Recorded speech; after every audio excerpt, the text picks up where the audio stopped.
Muito bem, nós estamos no nosso Oriente falando sobre a gula, sobre esse pecado capital, mas também sobre essa situação eu diria, de situação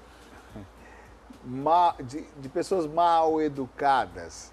No sentido, não estou chamando que a gente é um povo mal educado no sentido pejorativo, mas que não tivemos, que faltou, né? E não sabemos fazer um bom uso. E eu penso que a contraposição desse mau uso, um bom uso do alimento, seria com a temperança. Sim. E a temperança é o remédio eficaz para não sermos vítimas do pecado da gula. E temperança significa manter o equilíbrio, satisfazer as necessidades, considerar a necessidade do alimento para nos sustentar e não sermos, digamos assim, vítimas da aparência do alimento que tantas vezes engana. Isto é, se torna como uma imã para satisfazer o nosso paladar e se torna, inclusive, completamente desnecessário. É interessante, padre, porque o senhor estava falando da aparência, eu me lembrei daquela televisão de cachorro que a gente fala, né? Aquele frango assado cheiroso que fica ali na calçada, que a gente... E o abençoado está sempre ali quando a gente está com fome, né? Então você passa aquele cheiro, já atrai você e você vem... Alguns cheiros, né, nos despertam muito, né? É que nem o pipoqueiro na porta da paróquia fazendo a pipoca na hora da missa. Sim, e aquele cheiro vai lá dentro da missa buscar a gente, né? As crianças ficam doidas. No dia de finados eu encontrei o sorveteiro que vendia sorvete dentro do cemitério. Meu Deus. Tinha outro lugar para vender e aí, chamando a atenção com uma bombinha para todo mundo comprar o seu produto entre os túmulos. Mas uma coisa interessante, padre, que eu vejo nessa altura da minha idade, doutor, a gente pode falar, né? É a consequência da alimentação mal vivida, né? Os anos vão chegando, eu por exemplo, eu vivi com o afastamento da minha filha, foi morar fora do país, hoje eu tenho um problema na tireoide, né? Então, por exemplo, uma coisa banal. Mas como isso me dá um trabalho? E aí vem o que a gente não teve de educação na alimentação. E já com os problemas que vão chegando, aí com a idade a gente vai ficando com esse problema de digestão, a pressão alta, a gordura não sei o quê, tal. Mas nós mesmos não tivemos também um bom senso, uma temperança na lida. Eu me lembro com 16 anos, eu me apaixonei pelo sal. Eu não sei porquê, eu não lembro porquê. Mas eu botava sal em tudo. E passou um ano, 2 anos, comecei a ter dor nos rins. Isso eu não tinha 20 anos. E aí me disseram, isso é por causa do sal. Aí quando me ensinaram, e olha, foi uma luta para começar a não comer uma comida tão salgada quanto eu gostaria. E é interessante que a gente pega algumas coisas que a gente não... Acho que não teve muita informação e a gente começa a se prejudicar. E então a gula também tem esse aspecto, que ela vai deteriorando o nosso físico. E agora eu não sei se o padre vai concordar. Na nossa cultura, em geral, falta realmente uma orientação, o programa chama Oriente-se, então vamos orientar, para essa tal da temperança. Porque desde criança é difícil encontrar a mãe ou o pai que fala para a criança, ó, você já comeu o suficiente, mas a gente escuta muito o contrário. Come, come, come e come. Você não quer mais um pouquinho? Você não quer mais um pouquinho? E outra coisa, quem trabalha em pronto, os médicos que atendem pronto atendimento, que atendem pediatria, realmente se aborrece muito, porque o número de mães que vêm queixando que o filho come pouco, e às vezes você vê a criança está até bem nutridinha, bem fortinha. Vermelhinha, né? Vermelhinha. E a mãe fala, esse menino não come, esse menino precisa comer mais. E ninguém ensina a temperança. Ensina-se o consumo. Tem que comer. Agora é sobremesa. Quer dizer, agora isso é vem dos pais. Eu acho que é cultural. E os pais, por sua vez, vem das aprenderam com famílias. os seus outros pais. Nosso almoço de domingo, aquela lança toda e as crianças vai ali. Comer. Então, essa questão de orientar para moderação é que nos falta. Porque a gente precisa bem menos comida do que se dispõe ultimamente na cozinha, em cima da mesa, coisa e tal. Precisa menos. Agora, uma dica médica até, hoje em dia está na moda fazer regime, querer emagrecer, né? A dica é a seguinte, voltando a essa tal de temperança e a paciência que a gente tem que ter. O cérebro que está com fome, ele vai diminuir, vai se saciar. A sensação de saciedade, ela não é imediata, a ingestão da comida. Ela demora alguns minutos para que o cérebro dê conta que você comeu. Parece que uns 10 minutos. Uns 10 minutos. Então, se você tiver paciência de comer um tanto, Esperar um pouco. regular, levanta, pra você não ficar vendo a comida, vai ali, pega qualquer coisa e volta, senta na mesa, você vai ver que a fome já É fácil. diminuiu muito. Vai passar uns domingos na Itália, que o almoço começa na hora do almoço e termina na janta, não é? Verdade. Mas é interessante, eles botam uma entrada e dão tempo. Sim. E tem o primo e piatto, até- né? E aí muda até o vinho, né? Sim. Que um é para abrir o apetite, depois vem o outro para acompanhar o prato principal. No fim Exato. termina com vinho santo. No, geralmente com as carnes vai o vinho tinto, com o peixe vai o vinho branco, para depois terminar com os licores e companhia. Mas é engraçado, porque a gente olhando daqui, padre, nós temos a sensação que os italianos comem bem, né? Os italianos... E, na verdade, quando a gente vai lá, a gente vê que nós comem bem no sentido de comer exageradamente. Quantidade, E quando a gente vai lá, a gente Não. percebe que a gente que come exageradamente Sim. e que a Itália, por exemplo, é um país que dosa bem, sabe fazer as coisas separadamente, como o senhor está sugerindo. Porque, na verdade, a gente deveria sugerir por etapas, Por etapas. a alimentação. Etapas. E aí seria, vamos dizer assim, na verdade, pedagogicamente, seria uma temperança. Porque o prato do brasileiro é um prato colorido e bem diversificado, né? Em outros países, por exemplo, se for na França ou na própria Itália, você vai comer pasta, é pasta. Se for comer uma carne, é a carne. sim. Não, aqui a gente põe a carne, o ovo, o arroz, o feijão, a rúcula, tudo junto. E ainda joga azeite por tudo em cima.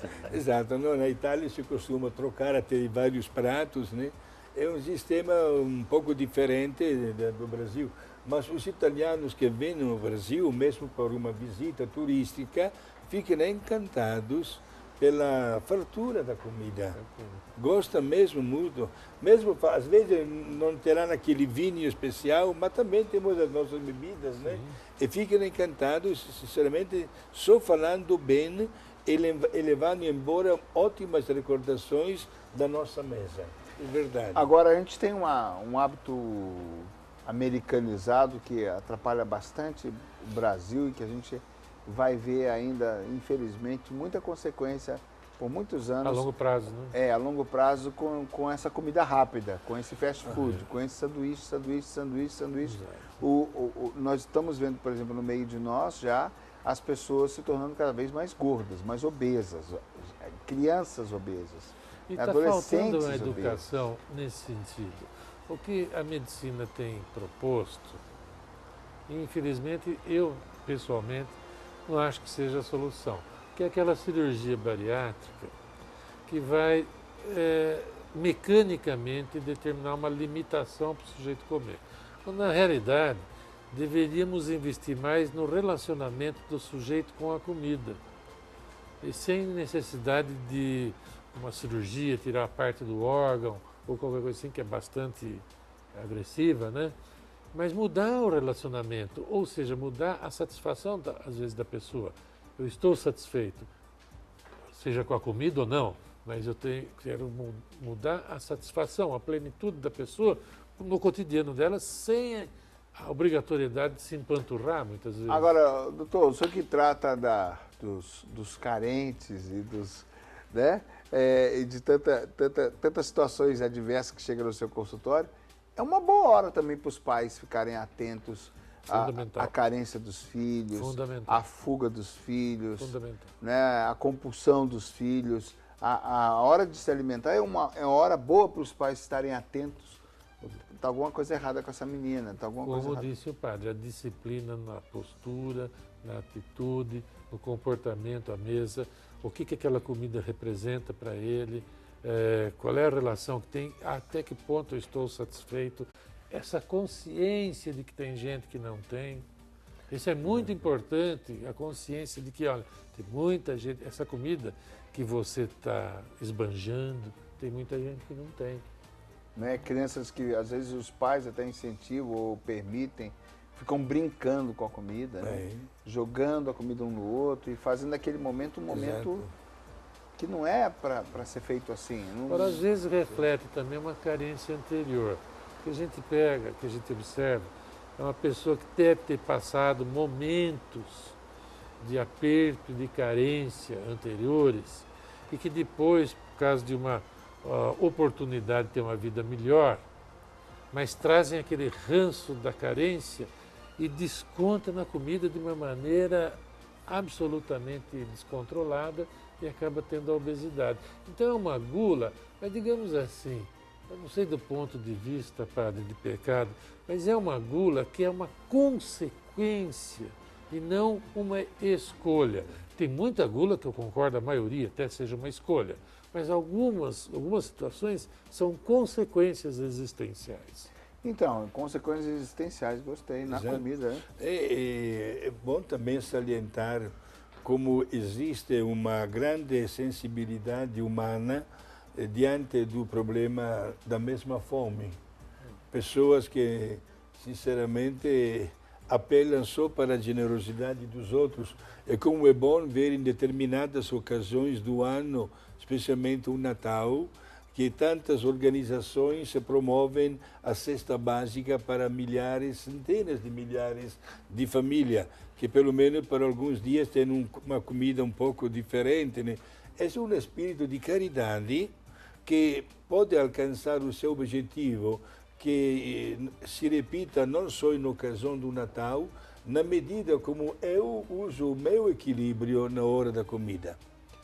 É sempre bom pensar nas pessoas que não têm, volto ao mesmo assunto. Aquelas pessoas que gostariam de ter o que a gente vai comendo naquela hora, mas que às vezes não tem possibilidade. E quanto mais se considera este assunto, nós não poderemos nunca ficar indiferentes. Aqui que vem o conteúdo, talvez, mais religioso e formativo deste nosso programa de hoje. A gula é uma maneira para experimentar a verdadeira caridade. Porque não adianta nem para mim, padre, começar a falar de Deus para as pessoas que estão com fome. Até o mesmo Jesus primeiro saciou a barriga de milhares de pessoas para depois anunciar a palavra. Como é importante, né, usar a palavra como uma consequência até de um conteúdo, até material, que faz a pessoa voltar a sorrir, mostrar desejo de ficar ao lado, de aprender, etc. Tudo isso quando existe uma sobriedade que nos caracteriza. As escolas, né? Se você não, as escolas hoje em dia, aqui no Brasil, as boas escolas, as escolas podem ser até públicas, mas em cidades de bom nível, contam com nutricionistas exatamente porque partem da teoria que uma criança mal alimentada não aprende. Não aprende.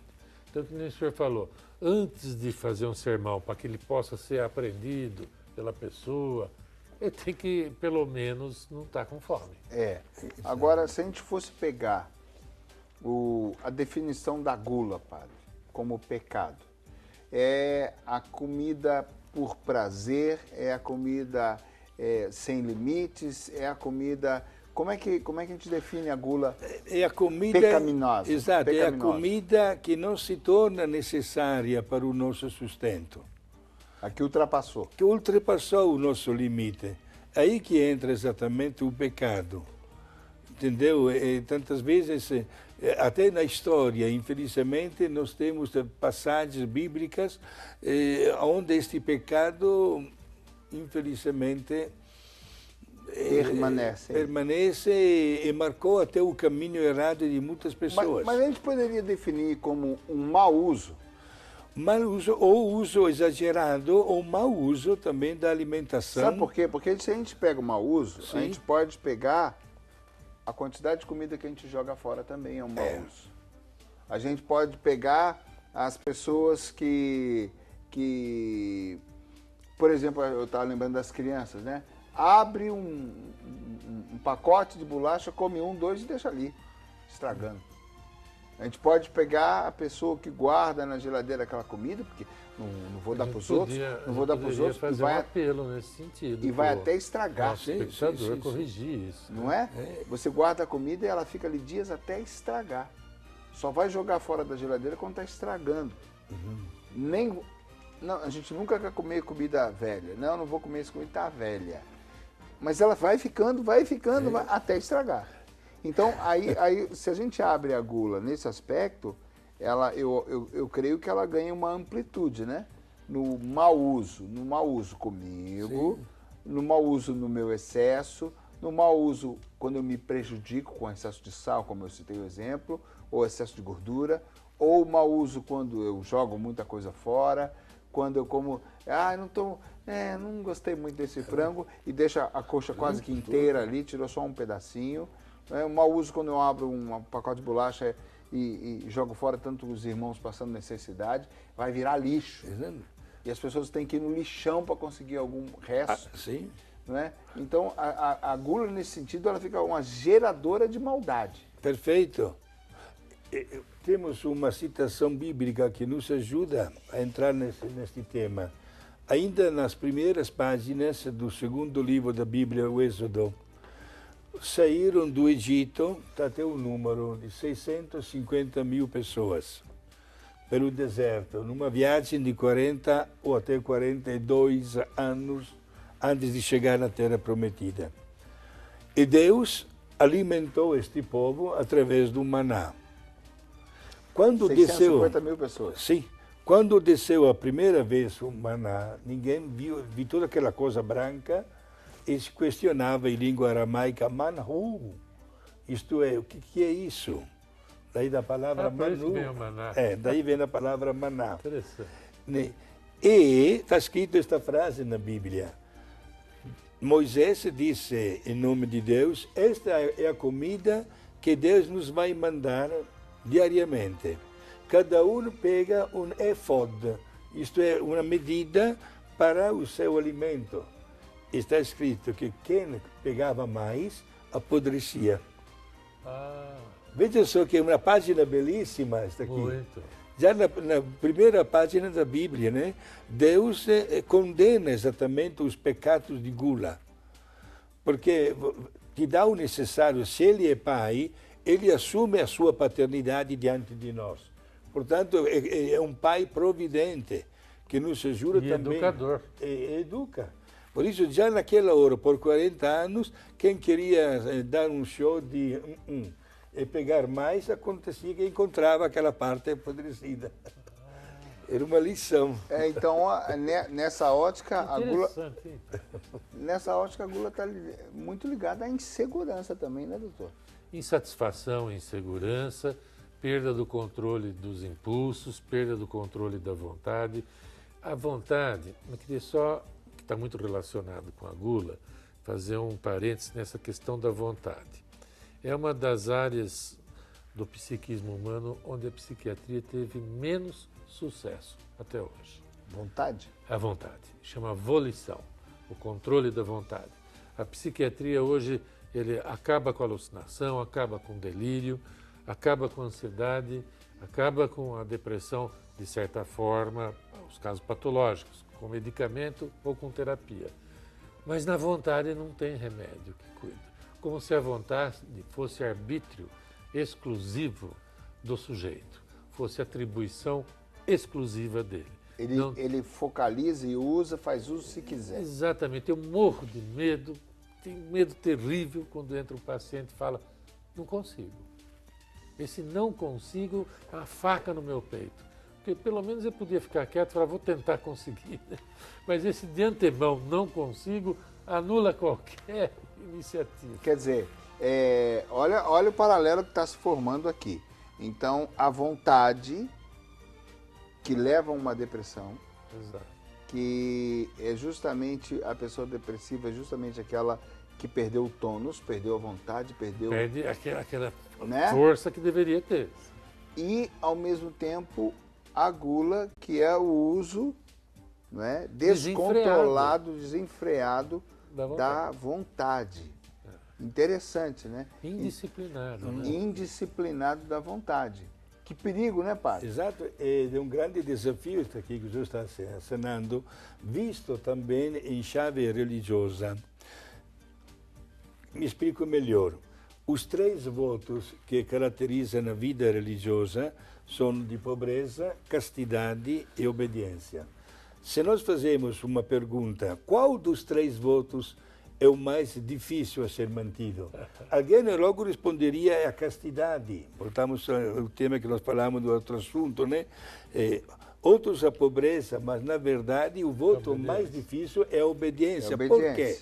Porque a obediência quer a renúncia da vontade para aceitar um carisma, uma instituição, umas regras de uma congregação que te leva à santidade, mas quer como prioridade a renúncia da tua vontade.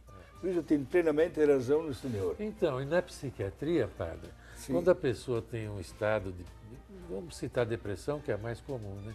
A primeira queixa que ele faz, doutor, não tenho vontade de nada.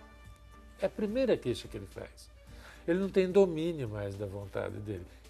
Vontade necessária para a própria vida, né? Aí a janela tem que estar bem fechada, senão o doutor Geraldo pula pela janela, porque quando ele escuta isso, ele se arrepia todo. Eu me arrepio. Nós estamos no nosso Oriente falando sobre a gula, diretamente ligada à vontade, ao bom uso da vontade, ao desequilíbrio no uso da vontade. Que desafio. A gente vai para o intervalo, voltamos já já.